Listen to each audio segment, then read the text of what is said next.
Eto sukli mo, be. Thank you po. Hala, sobra ng piso yung sukli. Ibalik mo na yung sobrang piso sa tindera. Naku, wag mo nang ibalik yan. Piso na lang naman na yan. Ibabalik mo pa. Alam mo, kahit piso lang yan, malaking bagay na yan sa tindera. Kaya ibalik mo na. Alam mo, kahit saan ka pumunta, may mapupulot kang piso sa daan. Tsaka wag kang magmalinis. Kala mo naman hindi ka kumupit ng piso sa nanay mo pag tulog. Okay lang, at least piso lang yung kinupit ko. Ikaw nga nagnakaw ka ng 1,000,000 sa bangko para mabili mo si Dua Lipa. Tapos yung dumating sa'yo, si Berta ng Pepito Manaloto. Shh! Manahimik na kayong dalawa. Nakapag-desisyon na ako. O ano, ibabalik mo na ba yung piso sa tindera? Hindi niya na yan ibabalik. Piso lang naman yan eh. Tao po, ate. Ay, ba't bumalik ka? Te, kulang pa po ng 1,000 yung sinukli nyo. Hoy, saan ka pupunta? Papasok na po sa school. Be, Sabado talaga ngayon, walang klase. Gagawa po pala kami ng project. Project. Gagawa lang ng project, kailangan naka-outfit. Alam ko na yun eh. Gagala ka lang talaga bakla, wag mo kayo na eme. Ano, may pera ka? Pamasahe lang. Send na kitang 10K. Naku, sabihin sa'yo, ganda-ganda mo, wala kang pera. Thank you, ma. Sige na, gora na. Opo. Umuwi kang buo ha. Ma, patulong po sa assignment. Ay, oo naman. Ano bang assignment yan? Ba't nahirapan ka? Sa math po, ang hirap talaga ng algebra, hindi ko masabi. Nakala mo, dapat natututo ka na din sa mga bagay-bagay sa mundo. Kasi paano pag nawala ako? Sino magtutulong sa'yo? Wala. Tsaka, ano naman kung bumagsak ka sa math? Bakit pangarap mo ba maging mathematician? Hindi po. Same. Okay lang yan, kahit bumagsak ka. Huwag mo na yung sagutan. Anong nangyari? Ba't umiiyak ka? Yung kaklase ko sinabihan akong pangit. Anong magagawa mo? Napapangitan nga sa'yo. Alam mo yung mga ganyang bagay, di na yan iniiyakan. Tapos sabi niya, mana daw ako sa nanay ko pangit. Sinabi niya yan? Opo. Sinabi niya, saan nakatira yan? Bakit ba ako, anak? Hindi naman ako pangit, di ba? Diba? Yun. Kakainis na Oo, masyado. Ganda Tapos niya. ito pa. Tapos? Ay, wait lang. Ikwento ko na ba to? Ang alinte. Sabihin mo na, pabiting ka pa eh. Bukas na. Bukas ko na lang ito ikwento. Te, ngayon mo na sabihin habang magka-video call pa tayo. Bukas na. Maganda to ikwento personal. Te, tuloy mo na isasabihin mo. Para namang ano to, oh. Sabihin mo na. Dali Sige na, sige na. Bukas ko na ito ikwento. Ay, I love you, see you. Kulit naman na ito. Hello! Bukas ko na nga ikikwento. Ngayon na. Dito na ako sa inyo, oh. Dami kasing alam, ayaw pang sabihin kanina sa call. Tuloy mo na. Uy, hello. Lika, pasok ka. Sorry mainit ba? Wala pa kasing aircon dito sa sala. Gusto mo sa kwarto ka na lang? May aircon doon. Di na, wag Hindi na, na. pinapawisan Alam mo kahit ka sa na. aircon, pinapawisan talaga ako kasi mabilis ako magpawes talaga. Sure ka ha? Sige, wait lang. Uy, anong ginagawa mo di? Ba't ka nandito? Saan ka pupunta? Tatambay ako sa kwarto. Diyos ko, ang init. Bubuksan ko yung aircon ha. Baka may gusto kang kainin. Marami kaming pagkain dito. Gusto mo? Ay, kumain na ako. Sure ka ha? Di ka ba nagugutom? Nagutom ako. Hindi pwedeng kainin. Ay, parang masarap to. Ang panulak dyan. Ba naman itong rep na to? Puro tubig lang laman. Mag-stock nga kayo ng Coke dito. Saan si tita? Tita! Magluto ka ng adobo mamaya ha. Dito ako kakain. Oo, nak, sige. Period. Huy, anong ginagawa mo dyan? Ako na maghuhugas. Okay lang. Okay lang. Favorite ko kasi maghugas ng plato sa amin. Sure ka Kaya, ba? okay lang sa akin maghugas ng plato dito. Ano ka ba? Walang problema. Sige, na ako na bahala. Huy, wag ka na maghugas dyan. Nakakahiya naman. Nakakahiya talaga pag pinaghugas mo ko. Bisita ako dito, no? Ay, wawa. Bisita ko pa talaga sa lagay na yan. Kulang na nga lang, patirahin ka na dito ni mama, tsaka ampunin ka na eh. Tabi nga dyan, maghugas ako. Kaso pala, ang liit lang ng kama ko. Baka di tayo magkasya dito. Ano ka ba? Okay lang. Dito na lang ako sa sahig. Sure ka ba? At maglatag ka na lang ng kumot tsaka unan. Wag mo na ako bigyan ng kumot tsaka unan. Sure okay ka, lang ha? ako. Sanay ako natutulog Sige. ng ganito sa sahig. Good night. Oo. Sige na. Good night. Oo. Ay, wow naman. Ang sarap ng higa niya. Nakatodo pa yung aircon. Sobrang lamig. Pwede po ba akong makitulog sa kwarto ko? Go lang, be. Diyan oh, ang daming space sa sahig. Diyan ka na matulog. Ayoko sa sahig. Ang tigas-tigas kaya ng sahig. Tabi na lang tayo, magsiksikan tayo. Masikip dito sa kama. Tsaka ayoko nang may katabi. Ayaw mo ng katabi. Di dito ka sa sahig.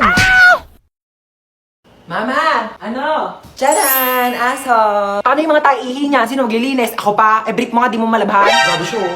Ako nga bahala, ako maglilinis. Dali, try mo siya, hawakan, no?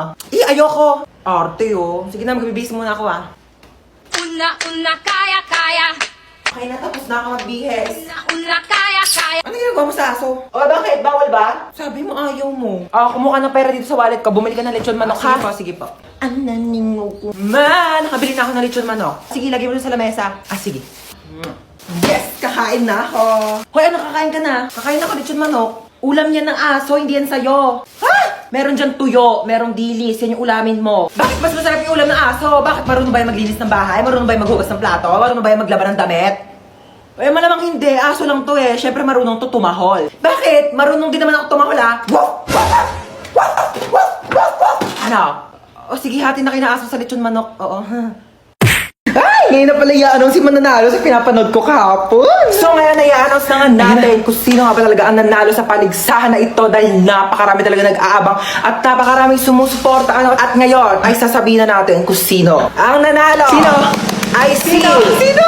Ang nanalo! Oh my gosh! Ang nanalo ay sasabihin ko after ng commercial na ito. Kaya manood ka lang. Commercial? Ano? Sabihin mo na ngayon, tagal ko na nag-aantay. Bakit di mo na sabihin? Bakit kailangan pa mag-commercial break? Kanina pa ako nag-aabang dito, ha? Pag-aantay mo pa ako. Sabi mo, hindi. Sabi mo. Ha? Ang nanalo ay ang contestant number 1. Hoy, ano? Hindi ka na ba maglilinis ng bahay? Puro ka na ng cellphone? Wait lang, kakagising ko lang naman eh. Wala ka nang kinilos dito sa bahay, ha? At paano pag nawala ako? Kaya mo na ba mabuhay mag-isa? Ito na nga. Magwalis ka dyan, maglilinis ako ng CR. Asan yung panlinis ko dito ng CR? Ito yata.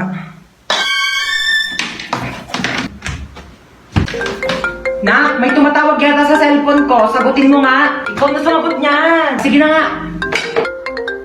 Hello Mare, ano balita? Tututbrush muna ako Ba't nandito sa kubeta yung toothbrush ko? Sige ha, tatawagan kita mamaya. Asan yung toothbrush dito sa may kubeta? Kinuha mo ba yung toothbrush dito sa may kubeta? Toothbrush ko to. Yang ginagamit mong toothbrush pang linis ko yan dito sa kubeta. Ito yung toothbrush mo nasa baso. Kaya pala ang baho ng lasa eh.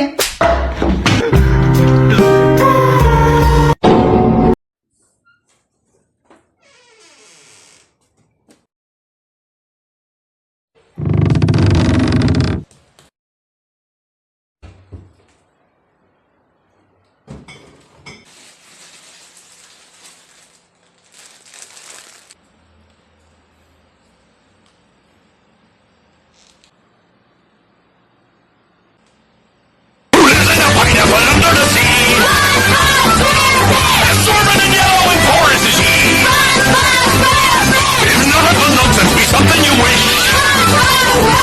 Then drop on the deck and roll on your face.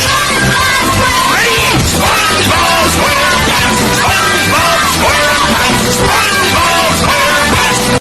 Hello, 1% na lang. Saan ba yung charger ko? Yun. Charge ko na nga lang muna to. Matutulog na lang ako. Saan ba yung charger? Lobat na ako eh. Yun. Tulog-tulog pa siya Sasayang talaga to ng kuryente. Ba't ang init? Bakit di dito naka-charge? Sino din nagpatay ng electric fan? Ba mga tao dito? Parang di naman pamilya. Paano ba kasi ito tanggal? Hala, naputol. Okay na yan. Kuya, alamin ko lang yung ring light. Magti-tiktok lang ako. Ingatan mo yan ha, baka masira. Sige. Hali na tira. Halang, mahal-mahal ng ring light na yan. Nagpapabili kayo, tapos di kayo marunong mag-ingat ha. Sino nagsira niyan? Ayan na, si Bunso. Kung talagang bata ka, napakalikot mo eh. Kuya, alam mo ba? Di pa. Siyempre, pag sinabi mo, alam ko na. Kasi di ba yung sa... Ha? Sabi ko yung may hotdog. Hoy, mag-grocery ako. Sasama kayo? Ay, masama pala ako. Sasama din ako, mamay papabili akong laruan. Ako wala akong papabili, pero sama na rin ako sa inyo. Siya, sumama na lang kayong lahat. Yeah.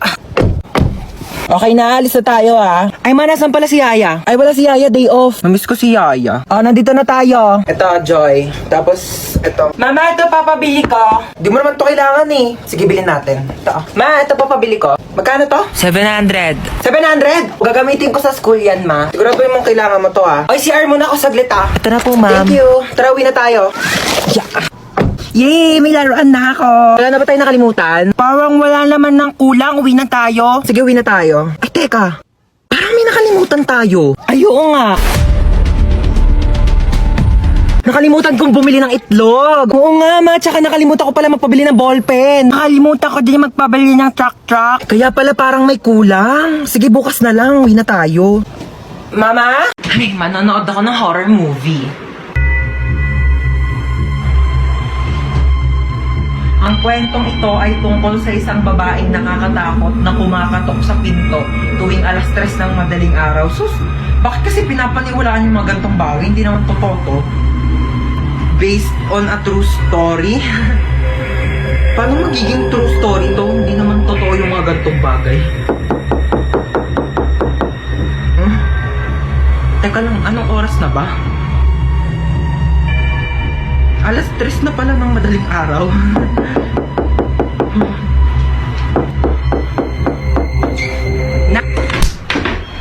Alam mo, Manghihiram lang sana ako ng charger kasi lubat na yung cellphone ko. charger. Oh, ba't si mama? Salamat.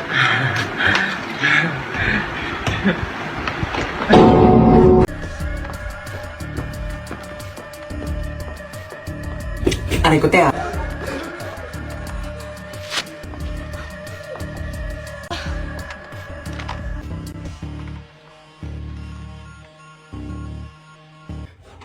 Uy, pugi ng isa, oh. Kung natataka kayo kung bakit kayo nandito, hostage kayo. Ano daw ba yung hostage? Yung ba yung inuulang? Bali yung sausage yun. Manahimik. Ako, may na magsalita. Kung ayaw masaktan, ha? So, ayan, susundin nyo lang naman yung mga utos namin. Madali lang to, di ba girl? Correct ka dyan, sis. Napili ako. So, ito yung first challenge mo. Sasagutin mo yung tumatawag sa phone, okay? Hello, sino to? Ay, nako. Kung si Lido, wag mo ko taguan, ha? Sinasabi sa'yo. Sabi mo wala ako. Wala siya dito. Wala dito yung tatay ko. Ay, nako. Nasaan naman? Ewan ko. Hanapin mo, may mata ka, di ba? Bakit mo ba siya hinahanap kasi? Ay, nako. Ang laki ng utang niyan sa akin, ha? 10,000. Hindi kayo marunong magbayad. Utang-utang kayo. Kagaling niyo mag-utang. Tapos kapag sinisingil kayo, kayo pagalit. Ang kakapal ng mukha ninyo. Kaya mo na yan. Ba't di ka marunong mag-antay? Nagpapautang ka. Ang galing-galing mo magpautang. Tapos hindi ka marunong mag-antay ng magbabayad sa'yo. Kailan ba yan inutang sa'yo ni, ng tatay ko, ha? Ay, naku, sabi mag-uutang daw siya 10,000. Babayaran niya pagkatapos ng isang buwan. Ilang buwan na ba ngayon? Ay, naku, pang-4 na buwan na. Oo, 4 na buwan na pala eh. Sabi isang buwan pa yan babayaran sa'yo, pang 4 na buwan na. Ako kasi huwag ka magpapautang kung di ka magaling maningil, ha? Ako, kasalanan mo yan eh, kaya di ka mabayaran eh. Huwag ka magpapautang next time, ha? Sige na, bye.